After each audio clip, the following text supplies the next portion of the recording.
Hello everyone and welcome back to Lucky Loaders 15, where I'll be giving you three selections for tomorrow's race. And before we get into that, just want to reflect on how our tips performed today. In the end, it wasn't a bad day as we had a winning nap over at Southwell at 7-4 with a horse called Bleckensop. Nice performance by him, you have to say, for Hugh Nugent and Henry Daly. Was a good winner last time out at Ludlow, and he seems like he's heading in the right direction. He's got a really interesting pedigree as well that Henry Daly knows well. He's actually, I think, a half brother to Fortescue, who's no mug in some good stay and handicap chases. So yeah, I think he's a horse that you want to keep on side, and I think he's got a really good chance next time he steps up in grade. He's probably going to develop into a stay and chaser in time. So a lot to like about him, and yeah, one to add to the tracker for next time out.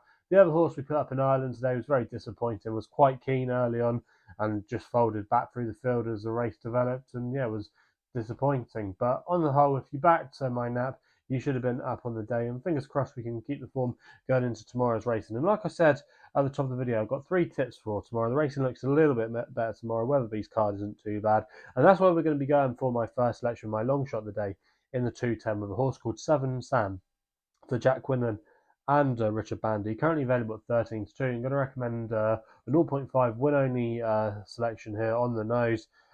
This horse is quite an interesting one. I remember, I think, putting him up a couple of times last season where he wasn't disgraced, where he finished third at Foss last. The other time he finished second at Hereford behind a horse that went on to win again for Venetia Williams, Fuji Flight. But Seven Sam, he's always a horse that, I mean, like I say, connections have held in high regard. He finished fifth in the EBF final a couple of years ago, and he looked like he was going to be a horse going places when he was trained by Oliver Sherwood. He's clearly had his issues, but I just think on what we saw on some of his runs last season, off a mark of 119, he could be dangerous. We know he goes well fresh. He stays far. He finished third behind Not a Chance, who actually won a Betfred Classic Chase at Warwick a couple of years ago for Alan King. So he's got some good form in the bag. He's 13-2 here. I didn't think this was the strongest race on paper, and I thought he represented a little bit of value. Richard Bandy as well has been doing okay in the last couple of years since he's been amongst the training ranks, especially with Tim Sider horses. So I do think off a mark of 119, this horse is very interesting tomorrow, and he makes quite a bit of appeal there at the prices at the current time of recording. So yeah, I'm going to recommend 0.5 win only bet as my long shot of the day. We then go to my nap, which runs in the 310 at Wetherby, a horse called Knickerbockerglory for Harry and Dan Skelton, currently available at 13-8.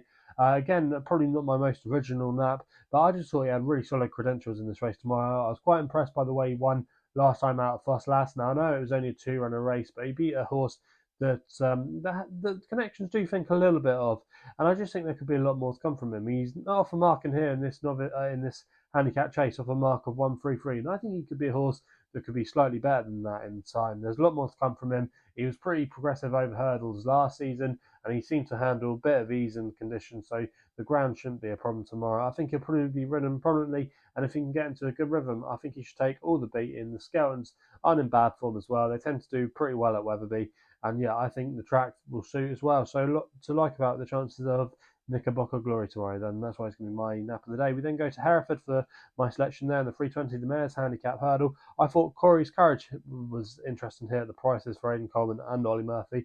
Currently available at 11-2, bet 365. I'm going to recommend the dirty 0.5 each way here. Now, this horse, Corey's Courage, was very progressive last season. She went on a little bit of a string of win efforts when she took a few mayor's novice hurdles, including the likes of Doncaster. She seemed to handle a little bit of ease as well in the conditions. And then she was last seen finishing in Perth. I think you put a line through that run. But I think coming here fresh off a mark of 117 tomorrow, I think she can be pretty competitive. The yard horses are running okay. She's got a good record fresh. I think she won her bumper fresh. She won first time out last season fresh. I thought if there was a horse that could potentially develop into maybe a 120 horse, a 120 plus horse, it could be her, and she could maybe, if she wins this tomorrow, be capable of running in listed company later on down the season. I just thought that some of the horses at the top of the market wouldn't like the ground. I didn't think there was a lot of mileage in their marks, where I think Corey's Courage could be if she can rediscover her spark from last season, and I just thought 11-2 was a little bit of a big price about her, so that's why she is going to be my next best of the day. So they're the tips then for tomorrow's racing. If you're enjoying these videos, remember to hit the thumbs up button, subscribe here to the YouTube channel at Lucky Loaders 15. Please remember to gamble responsibly. You can follow me on socials as well, where my handle is at Lucky Loaders 15 on Twitter and Insta. And that's all I've got to say. So hopefully we can have a good day tomorrow, We'll be seeing you again soon.